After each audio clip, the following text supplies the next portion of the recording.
Shalom, giving all praise to Yahweh Shem Shabbat Shem Kakadash. I'm gonna try to make this a short video. I may do a series of videos today. Let's see where the spirit takes me. Then again, this could be a long video. I only wanted to cover some quick topics. So let's see where the spirit takes me. Giving all praises to Yahweh Shem Shabbat Shem Kakadash. Nawathan Kal Halaya La Yahweh Bashem Shabbat Shem Kakadash. Shalom to the whole elect out there. And the title, the title of this video is, "And the whole body of the eagle was burnt, so that the earth was in great fear." And the whole body of the eagle was burnt. That's the title. But you know how you only get 100 characters. So if I go over, you know what the rest of it is. But the actual main title is "The whole body of the eagle was burnt, so that the earth was in great fear." So what does that mean? I'm gonna give you the answer. And just for the record, the only ones that understand the Second Ezra chapter 11 and Second Ezra chapter 12 are the men of GMS. You heard it first from GMS. Now you have some brothers that have gone through it, but they broke it down. You had Bishop Nate that did a breakdown. I don't know if he covered, because I watched the video. This is maybe 2-3 months ago, and he covered Second Ezra 11 and Second Ezra 12. Either he covered both chapters, or he covered one chapter, or he jumped around. But there was a point in time where he would cherry pick from the verses. So the last video that he did, going into these two chapters, the Second Ezra 11, Second Ezra 12, he went deeper into the chapter. Now, 3 months before that, Bakwa Amath of the Men of Valor, he's part of the spirit of GMS. And that's what it means. See, the Men of Valor, if one brother comes by the camp and this had happened, they can add to the scriptures because they're saying the same thing that we say.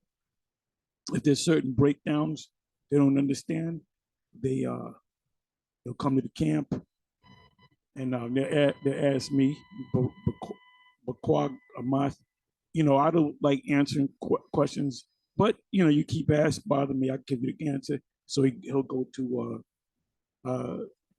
Apostle Ramlab, and so the last time he came out there he had put the question towards myself, Apostle Ramlab and Apostle Gabar, and I took it upon myself to answer the question because I was in the spirit of answering questions. That's why I say, look, brother, if you got a question, and ask it when we're doing the camp, because I'm in the spirit of it, no, I'll wait till the end of the camp. I don't know why he does that, but I'm in the spirit of answering questions. Like after the camp, I might not be in that spirit. The spirit is like the wind. You know how that goes. But anyway, he never questioned us about Second Ezra 11 and Second Ezra 12, but he knew the breakdown, so he did a video on it. I believe he broke down both chapters. This was more than 3 months ago, but I listened to some of it, and I said, "Yep, it's on point. It's on point." Like I said, I didn't listen to the whole thing, and 3 months from that time, which now we're talking maybe 4 months ago, out of the blue, Bishop Nathaniel all of a sudden he did a breakdown on these two chapters, and then he twisted. And then I said, in my mind, I said, "Well, wait a minute, where do you get this breakdown from?" And then I immediately thought of the brother, up and coming elder, teacher, prophet, whatever you want to call him, Bakwa Amath. I thought about that, and I said, that's where he got it from. But now, okay, if he got it from him, he's going to break it down the way he broke it down. Now I know that Kwa Ahmad didn't say anything about America, but the Bishop Nathaniel said, "Oh, that's talking about America. You got one, you did the head in the middle. You got one on the. I forget how he exactly the details and how what he said exactly particulars, but he said you got one on the right hand side, you got one on the left hand side of the head. He said that's the one on the right hand is America, and the one on the left hand is England or Great Britain, and the one in the middle is Rome." And I said, "What?" I said, this guy's off. This is why I gave it this title. And the whole body of the eagle was burnt, so that the earth was in great fear. So now you might say, well, that goes hand in hand with Revelation chapter 18, when the people stood afar off. Now the earth that is talking about the area of earth that the Romans took over. The Romans did not take over the whole earth. There's precepts where it speaks about the Medo-Persians taking over the whole earth.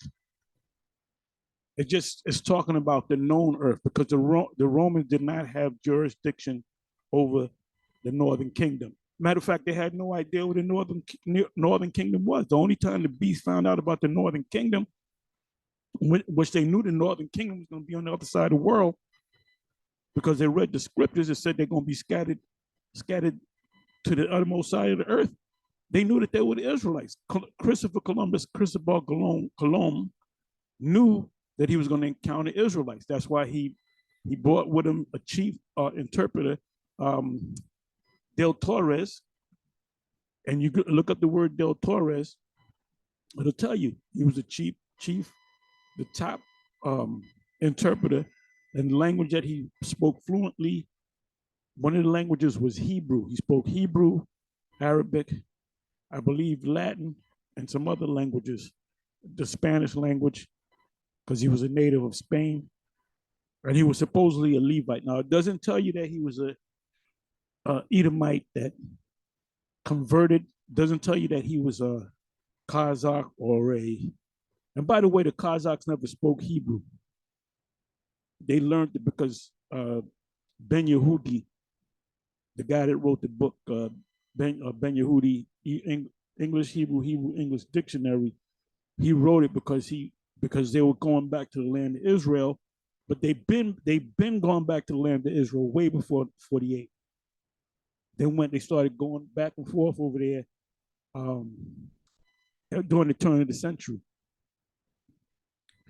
So he said, well, look, what he referred to it, the right of return, meaning that's why they were justifying and pushing out the so-called Palestinians.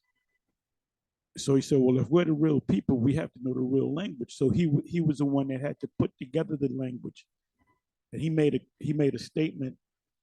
If you look him up through all his research, he said he came to the conclusion that the original Hebrew language is Arabic. And when you listen to Arabic, there's Hebrew in the language, but they speak it very fast, but it's a different dialect. Like, for example, if I go to an Arab store and I say anti-Arabic, they'll say yes, or kan. They'll say yes. If I say, how do you say woman in Arabic, they would say Aisha. How do we say it in Hebrew? Ayasha. They say Aisha. How would you say man? They would say, one of the ways they would say man is Aish, or Yash. We say Yash. They say Aish. How do you say father? We say Abba. They say Abu. And so forth and so on. They say Salamu Alaikum. We say Shalom Al Akam. Shalom to you all. So he came to the conclusion through his studies that the Arabic is the actual Hebrew language, but the dialect is different. So he changed up the dialect. Okay. So I'm giving you a little history lesson here. Oh, I found out something. I may do it on this video or the next video. I did some research, and oh, and by the way, I was going through this earlier this morning. I went back to see because I woke up like 4 in the morning, and I said I was going to do a video on it, but I was too tired. I wasn't in the spirit, and then I went to sleep, and then the spirit came to me in a dream, and the spirit was going through this second Ezra chapter 12. Okay, so this right here, and I believe it was this precept. It had to be. You gotta find the video that Bishop Nate did, but I believe it was this precept. He said that's talking about America. If I'm wrong, please let me know. I don't want to put words in his mouth. Please say no. I didn't say it in that verse. I said it in the 11th chapter. No big deal, because we don't lie on anybody, man. You know, we ain't gonna lie. You know, if the guy, or like Bishop Nate, at the beginning, he was like nonchalant about the chip, about not the chip, the Maxine, and then he eventually came out, and there's a video. It's a short. He said, "I wouldn't." He said, "Don't take that. Don't take the experimental." He used the word experimental. Don't take it. But the first time he said it concerning the vaccination, it was this nurse that was a part of his congregation that asked the question. They put my back is against the wall. Do I have to take it? And he didn't say take it or not take it. He said, well, look, when we go to Africa, we have to take a shot. What was it? A malaria shot and all that. So in other words, he signed off on. He didn't say go ahead and take it or don't take it, but he said we get shots too. So how would the woman take it? Now I don't know if she took it, but I do know that the Passover 2022, he made an opening statement. He called on a name, came out of that dark hole that he was in, that sickness. And the first thing he said was, praise Yahweh and Yahweh Shai. And Bishop Kanai led a prayer, and Bishop Kanai said, he mentioned Yahweh and Yahweh Shai. He kind of stumbled. I believe he said Yahweh Ba'Shem Yahweh Shai. He kind of stumbled on the Ba'Shem, which to me, you know, he probably stumbled. But to me, if you stumble on that word or that phrase or those names, that means you haven't said it in a while. That's how I take it. So he was talking about the past year, you know, which was 2021. And that's when people, the beginning of 2021 and the 2020, 2021, they kind of put you, you know, you can lose a job, you know, this, that, and the third. So he said that year, 2022, the past year, 2021, he said either it was 20 people or 22 people died from the C-19. But he didn't say whether they got the shot or not. I take it that they got the shot and they wound up dying from the shot. Now people is kind of, they're waking up to the government, man. Like this guy, whatever his name is, the governor of Ohio. Oh, by the way, there's another major chemical explosion in Ohio. Oh, what a coincidence! Oh, what a coincidence! The derailment in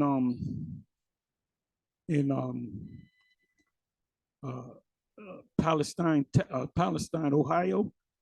Now that movie, White Noise, the same derailment happened in the movie. And they said Palestine. They didn't say Ohio. They said Palestine. Correct me if I'm wrong. I haven't watched the movie, but it wasn't Ohio. But I believe somebody said, I think it was Amy Goodman on Democracy Now. She mentioned it. She said, "Oh, by the way, the movie White Noise, a train derailment happened in the movie in Palestine, Ohio. That's what she said. I don't gotta watch a movie. You watch it. You watch the movie. Let me know. But there was another chemical explosion. And then and another thing, the explosion took place, the derailment, and that was a controlled explosion. In other words, they shot holes in it on it to make the gas. They could have got the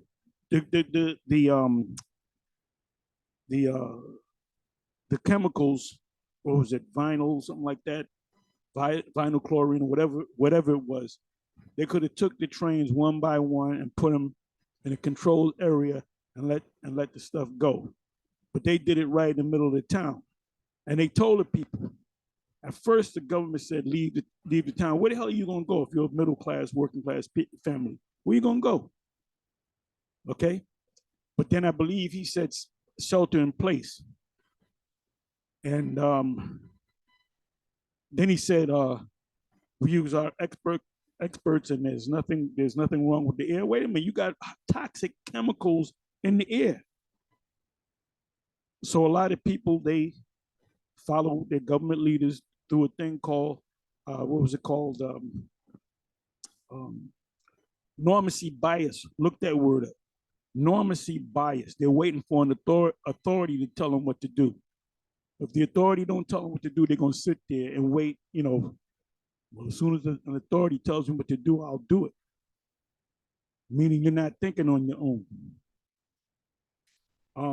Let me see another thing. Oh, now FEMA is a federal agency, right? FEMA, Federal Emergency Management Agency, which if there's a major emergency, they go to the spot and they tell people what to do, and they do what they have to do. They're experts. That's what they do for a living. That's what that agency does. And they said that the controlled blast or the derailment happened on the 3rd. It was damn near the 20th that they finally got there. So their thing is like, what took you so long? There's a reason behind that, man. And see, the average person is not talking about that. They just watch on the news. Matter of fact, they don't even put it on the news. It took a couple of days for CNN to put that train derailment on the news, and then there's a new explosion, a chemical explosion. They didn't even put it on the news. And that's not a national news company. The bottom line, people are waking up. So, okay, so right here, anybody that would break it down, and like I said, nobody can break this thing down. That includes Wi-Fi. Wi-Fi never break it down unless they see somebody, oh, wow, I caught the breakdown. That brother from Men of Valor broke it down. So I'm gonna wait a month or two, and then I'm gonna break it down. And so people act like the spirit came to me. These guys at Wi-Fi, and they looking weak as hell right about now. Because now they got to deal with people rolling up on them asking about the charagma.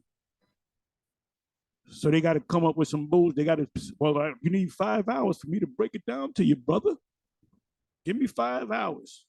They're looking very weak. And Al-Azhar, you should have jumped on him, man.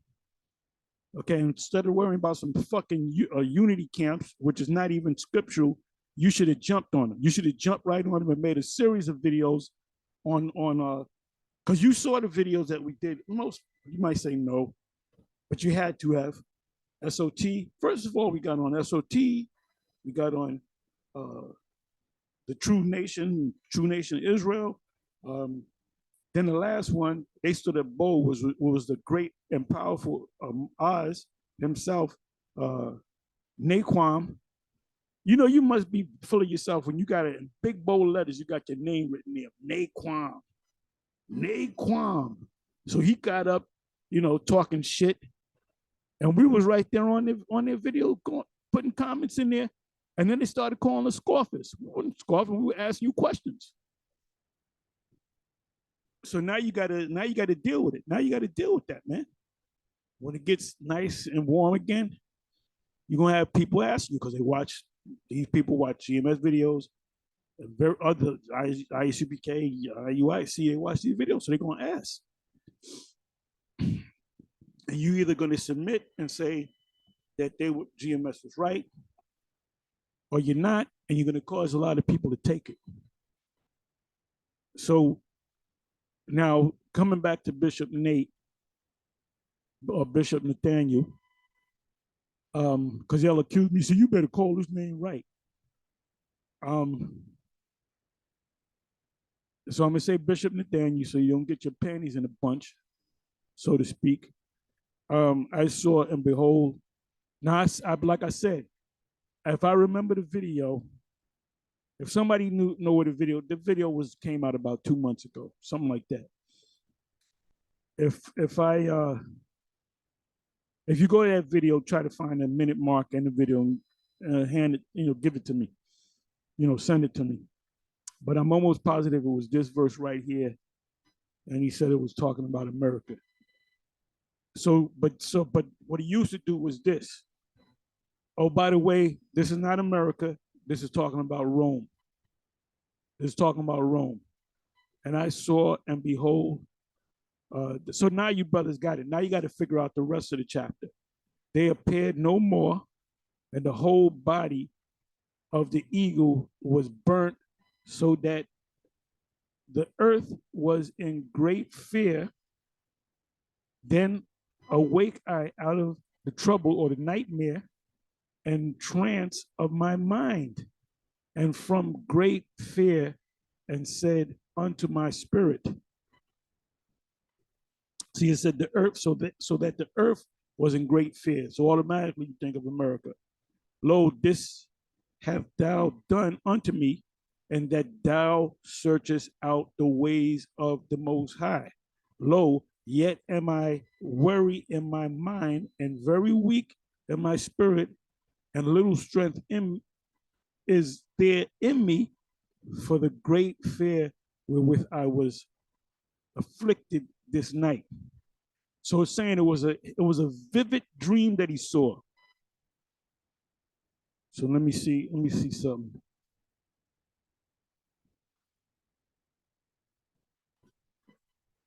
Let me see. Eagle.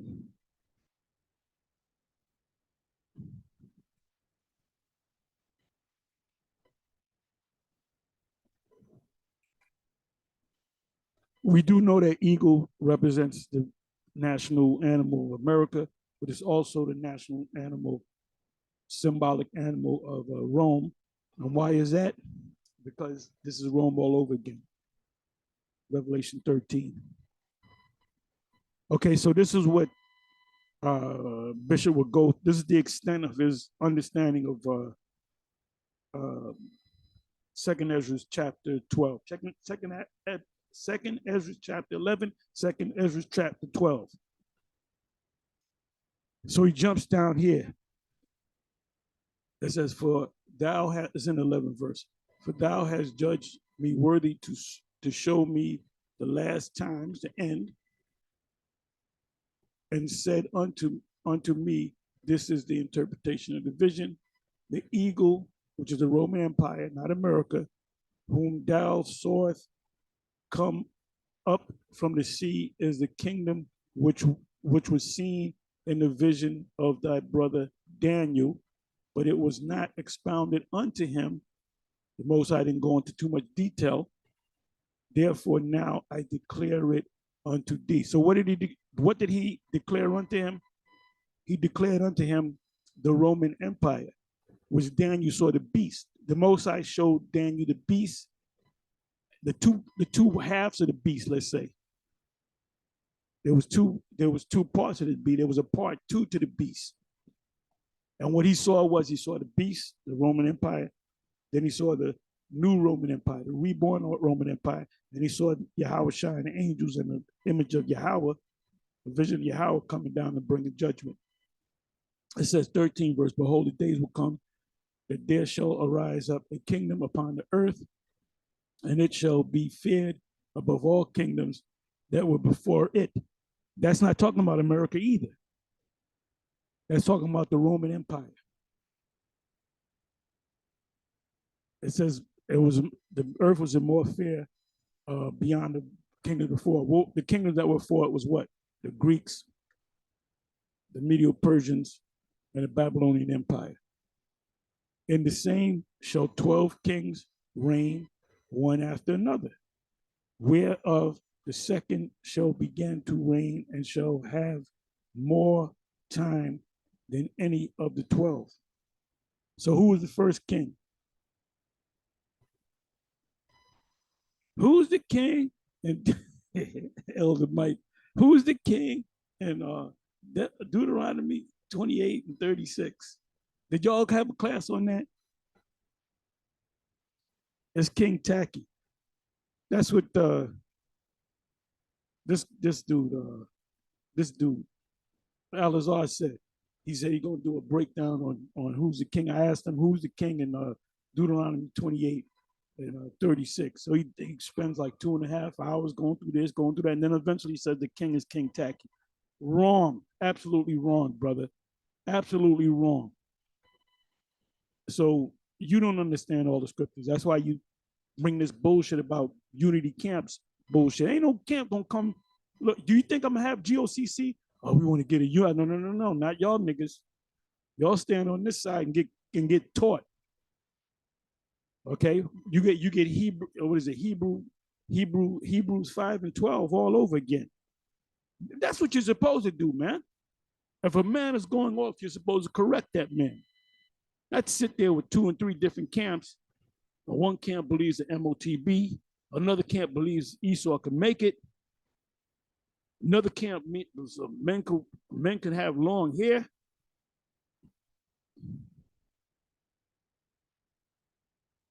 But it was not expounded onto him. Let me see. I'm getting in the same shall 12 kings reign, one after another.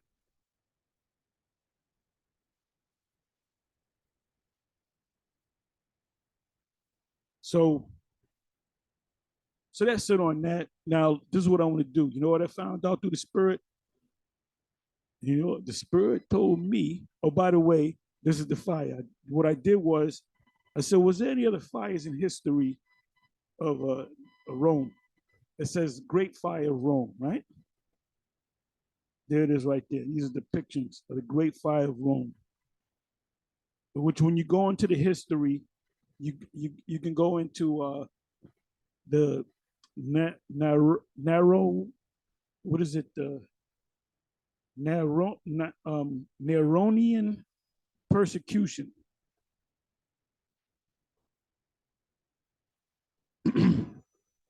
Where when Nero was sitting on the throne as an emperor, he had a deep hatred for the Israelites. He had a deep hatred for the Jews, and he had a deeper hatred for the Christians, which were the Jews or the Israelites of the elect that was on the highways and the byways in Rome. See, what we do when we set up camp out there, that's what they did going back 2,000 years ago. So we was raising hell out there, like we're raising hell on YouTube. So he had to put a stop to it. He said, we got to get, you know, what Claudius did was not good enough, because there was still Jake still up in parts of Rome and so forth.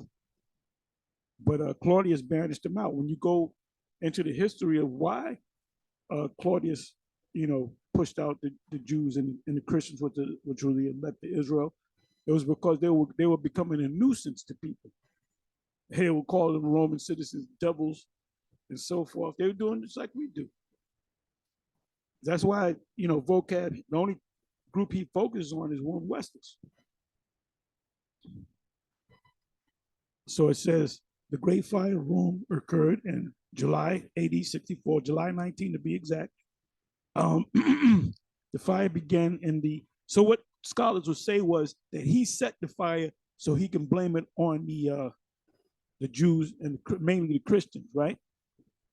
It says the merchant shops says fire began in the merchant shops around Rome's Chariot Stadium, Circus Maximus, which means big circus or big circle, on the night of the 19th of July. After 6 days, the fire was brought brought under control, but before the damage could be assessed, the fire reignited and burned for another 3 days. So now, when you go to this Nero, you go into the history. They tell you that the Nero adds up to 666. So was that the 666? No, it was not the 666. Let me do this. Let me do this. And we here for let the record reflect that we here at GMS said that Trump is Nero coming back again. Trump was Nero in a previous life, 2000 about 2,000 years ago, because it was in about the 60s, AD 60. Matter of fact, the fire was in 64. So we're talking about 2,000 years ago. So if he's Nero, he's running again. And he'll most likely, we'll see. You got to watch what's going to happen. You know, based upon this prophecy, the Most High needs a real hellraiser to get this thing going, man. So, like I said, we don't know if something's going to happen to Biden, and there's a special election, and then he's put up in there. They'll play something. They'll play with the law. They'll get law experts. Well, the previous administration should come right in, you know, or they can go to the process of elections, and the good old boys and good old girls get riled up, and they really come out in force, and he gets up in there, which the elite, they pull the strings behind it anyway. They already know who's going to be the president. They select. They're not elected. They're selected. Nero's Rome burns. History was Nero responsible for the Great Fire of Rome. You have the burning of Rome, 64 AD, eyewitness to history. The Great Fire of Rome, background secrets of the dead. The Great Fire of Rome, history today. The Fire of Rome, AD 64. A firefighter's perspective. Let me see. Okay, let's look at this.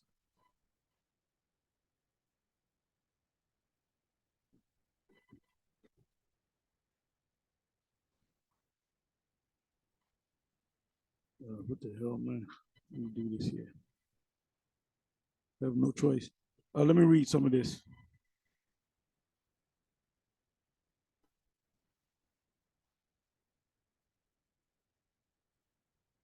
Oh boy, I gotta watch this. Joe Pesci's daughter is probably the prettiest woman to ever exist. This guy's nothing but a Jake. Hey, nothing but a Jake, man. Hey, man, you going to the Bronx, they gonna start speaking Spanish to you, man. You ain't nothing but a Jake. Okay, so let's just read some of this. It says on the night of 18, it was officially happened on 19 July 64 AD. A fire broke out, swept across Rome, the city of Rome. And by the way, 2/3 of Rome was destroyed. And they had to rebuild it, through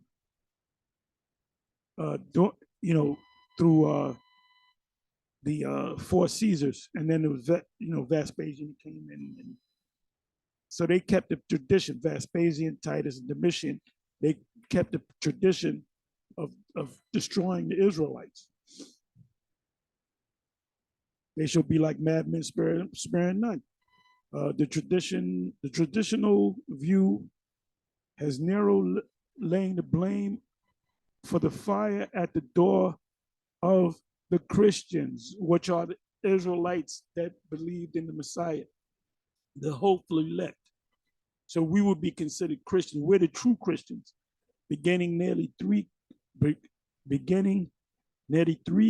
centuries of Roman persecution against them, the Israelites, They shall come down with great wrath because they know if they had but a short time. No primary source about the fire survive. Instead, we rely on the secondary account by Roman historian Tacitus, and he's a famous Roman historian, Tacitus, Suetonius, and Cassius Dio. Now, we don't know, they might show you, you look up pictures, they might show them as Edomite. They could have been Jakes. They were the news writers of the time, of that time. Our main ancient source on the subject documented his account around 60 years after the event itself, as did Suetonius, whilst Cassius Dio wrote over 100 years later. They weren't even living, they weren't born yet. Their accounts differ in variety of ways, leaving the truth of the fire up for historical debate.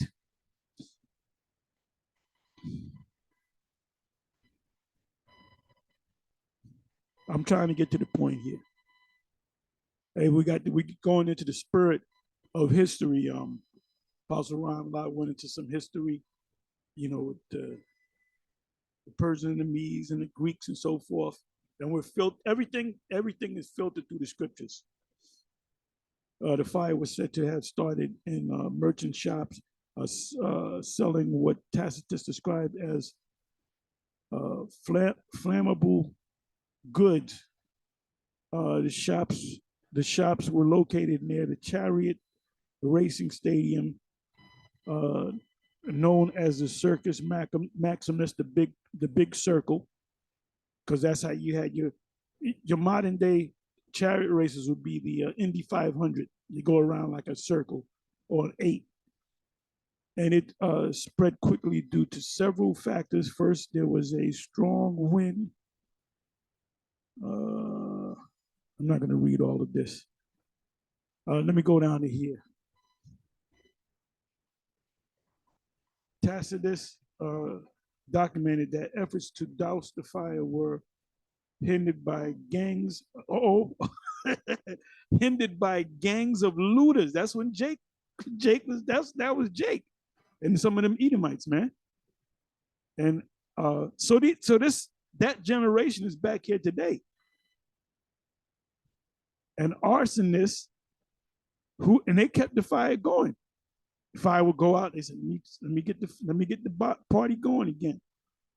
Who menaced the firemen and encouraged the blaze to spread. Who do you think was saying all that? Do you think Edomite Romans were saying that?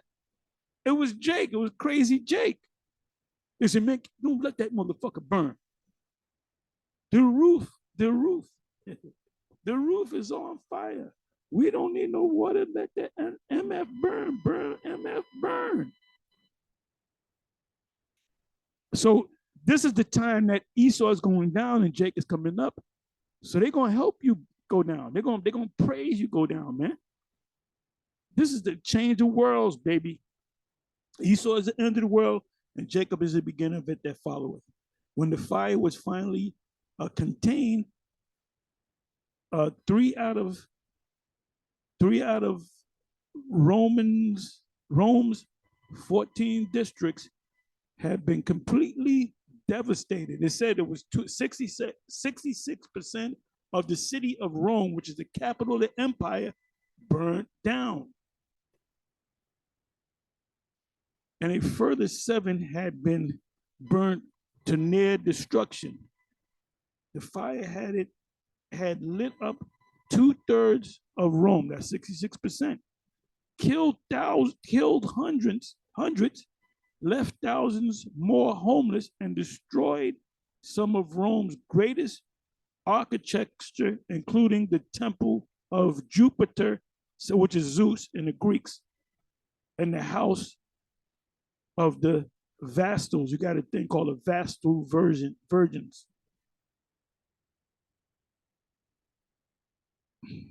So this is going into detail, man. Let me read a little bit more.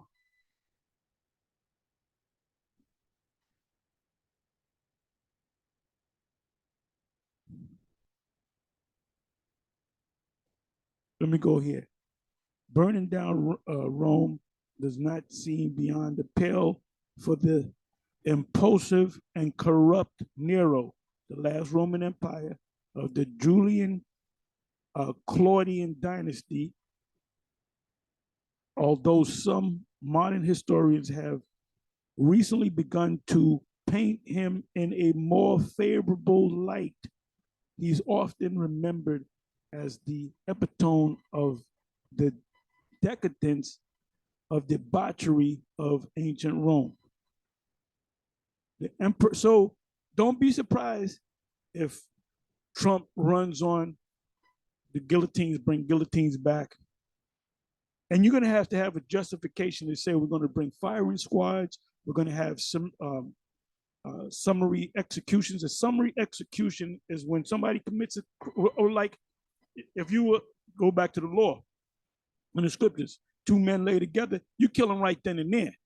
You see them buck naked, popping, one guy popping the other guy, you kill them both at the same time. That's called summary execution. So, and that occurs during the time of martial law. And by the way, when martial law takes place, the Constitution is out the way. So all the Supreme Court justice, fuck the Supreme Court justices. Everything is suspended, man. This is a time of emergency. The president has declared through an executive order martial law, and that's when a soldier want to rape your daughter. What you gonna do? You see?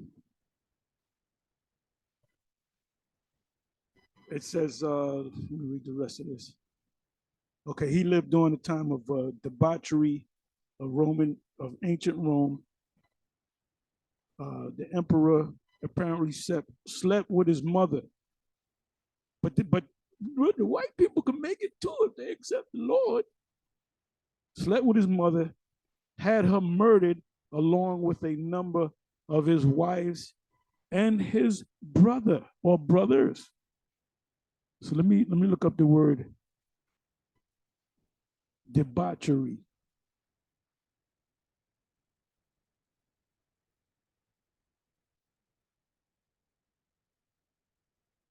And I think I'm going to close it. I may come back. bottom line, the bottom line is, if you go to the Apocrypha, you go to 2nd Ezra 11, 2nd Ezra 12, has nothing, absolutely nothing to do with America. Not the first verse, not the last verse, not the middle of either chapter. America is not mentioned at all. There's no hint of America. It's talking about the Roman Empire 2,000 years ago, of about 2,000 years ago. Excessive indulgence in sensual pleasures. And what happened during the time of 79? So we're talking 64. We're talking like 15 years later. You had what was the eruption of Mount Vesuvius? And I believe this, as the story goes, I don't know if Titus had died from it, or he supposedly died. There was like a bug that went up his nose and ate his brain out. I got to go to that story. The history is so vast, man. But what happened was Pompeii. They had made a couple of movies on it. They made a recent movie of it a couple of years ago. Man, it was such a debaucherous time that you had paintings of men and women having sex. You had paintings on the walls in the public. You had men that were riding a goat. They were popping different animals and whatnot.